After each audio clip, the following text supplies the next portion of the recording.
ben na NDC ye de kabi ma menka bi ye adwuma omo pa aban mu aba nya toro no omo de bae.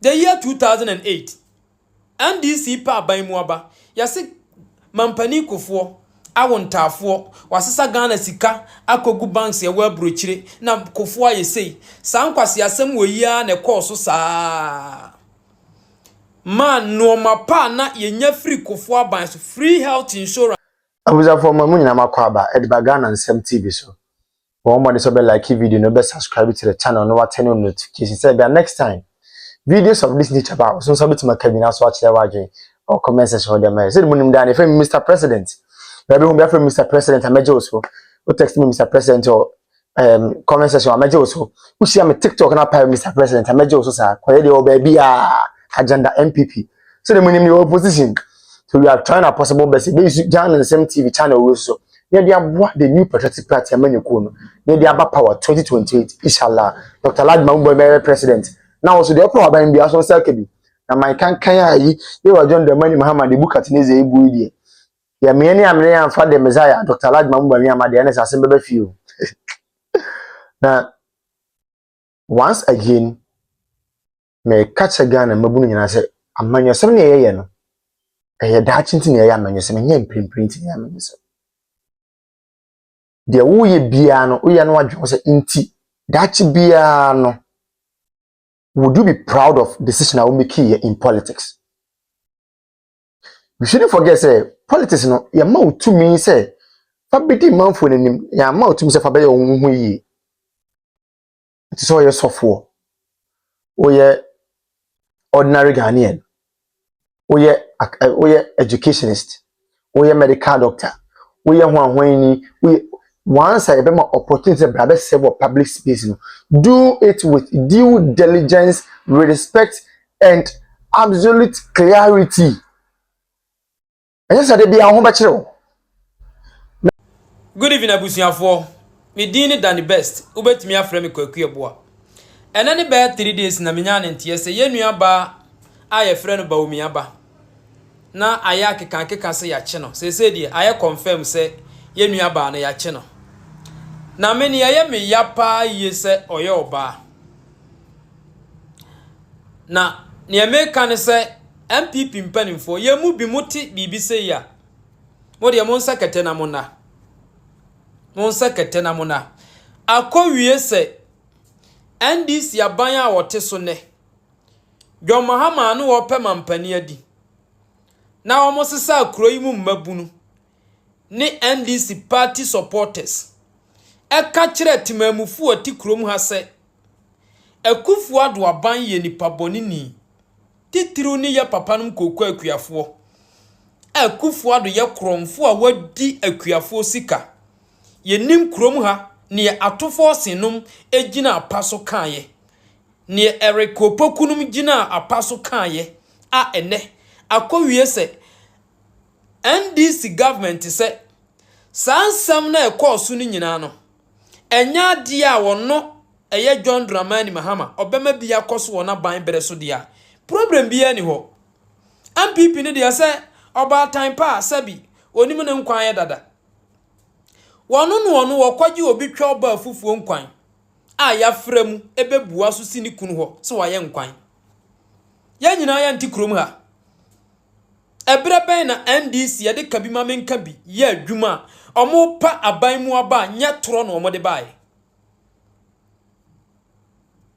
The year 2008 NDC pa aban mu aba yase mampani kofo awontafo wasesa Ghana sika akogu banks ye wa brochire na kofo ayesei sankwase asem woyia na course saa man no mapa na yenya free kofo aban so free health insurance school feeding program any free maternal health care eno ma yenya free kofo akuafo akoko mine spray na kofo gu omumfo so kwa Ghana fo kotie NDC atrosem illegal mining ema satam NPP government and sent me antena ban de no hu enti na NDC baji akonwa de Ghana ko wie dum so John Dramani Mahama mes ba ye bejai ma John Mahama ye nyina ye okru ha na wie suku ye mfo mo cancellation of teachers and nursing training allowance. John Mahama ya was sisi.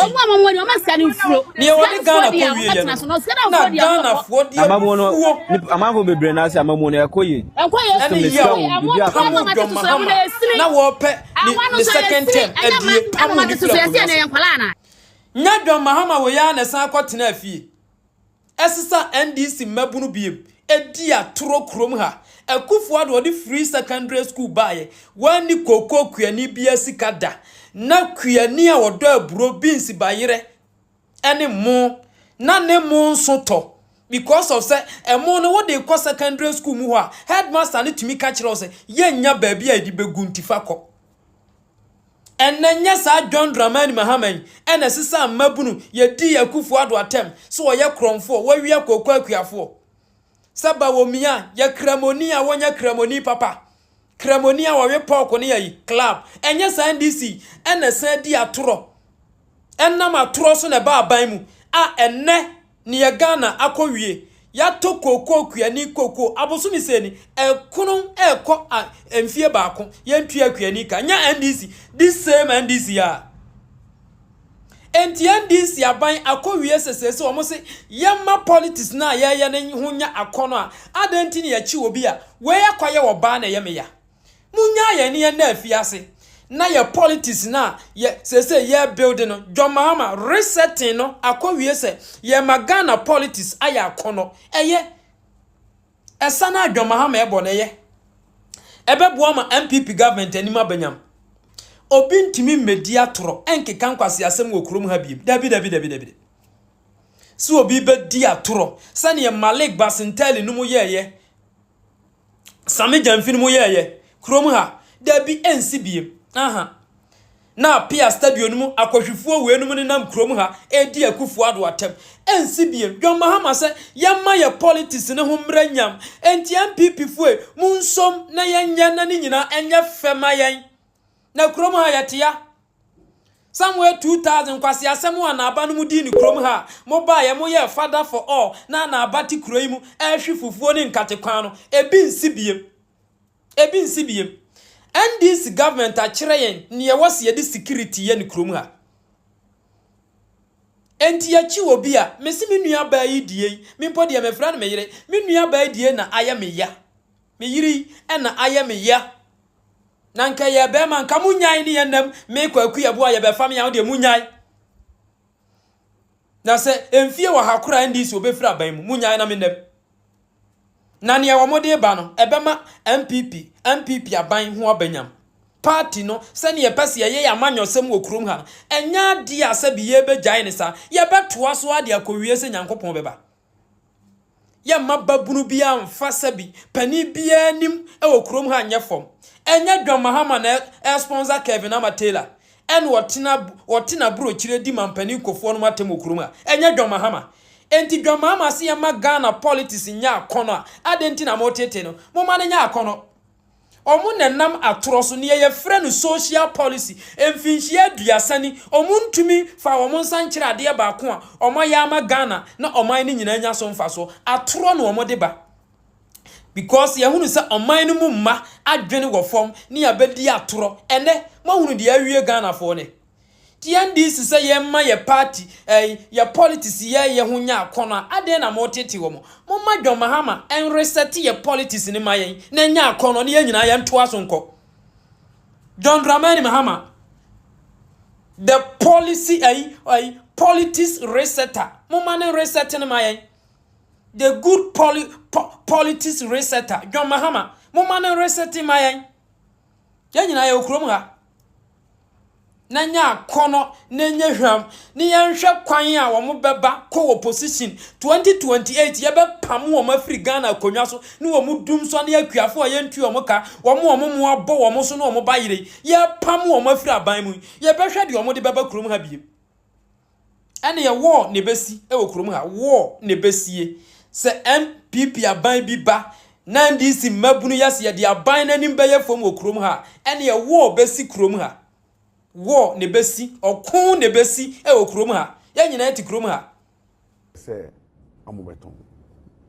amubepe investors anyo so moton amupe investors omo enya atofo omo enya investors omo enya obia 2020 omo ye say omo beye omo enya obia 2021 and almost cycle advertising in the Economist daily graphic almost advertising we are seeing now so almost pay investors partners yes almost ton almost pay partners that time no na me ni abem okay na me ni abem na me ni minister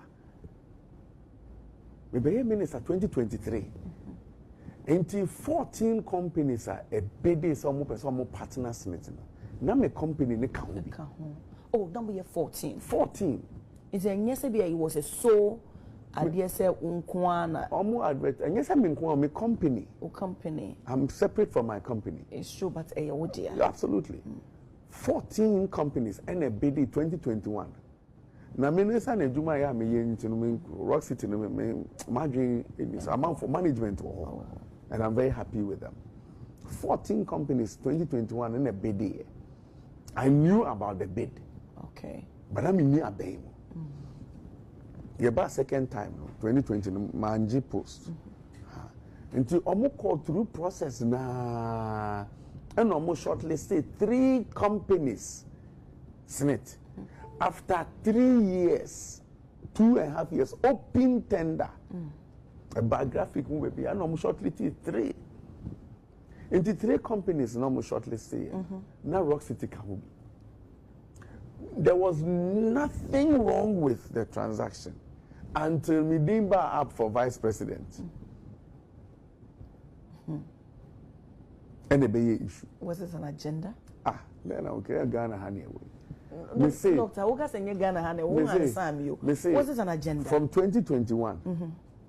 There was nothing wrong with the Senate go through processes now from 14 companies, almost only so about 3 open. Probably be anyhow. Me be minister April 2023. Almost started at the end of 2021. 2022. 2023 April and I'm be a minister. Until Rock City was part of 3 now my shortlist, you know.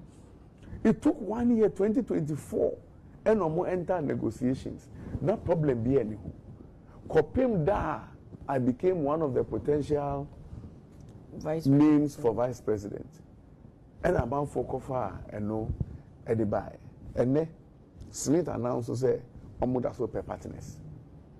I'm called parliament on this, I'm some partners. Because hotels in our essay. Ye castle woman declare profit 2024. Mubian who declare profit. None of the we declare profit ko check it. Snit that's what tia e binu mo so light bills be seen. Omufa pensioners can ma ko tia light bill. So yes, time wa me be a minister 2023 no. Na be a transaction e do no. Me ya hwie nye because it started 2021. I go through processes in assembly. 2023, I be a minister. Assembly 2024. I won't say no way threatened. So was it within the party? And a banner sana. Work council mum na. Me no me no me no dey do for work council mum na. Na ma me bisa.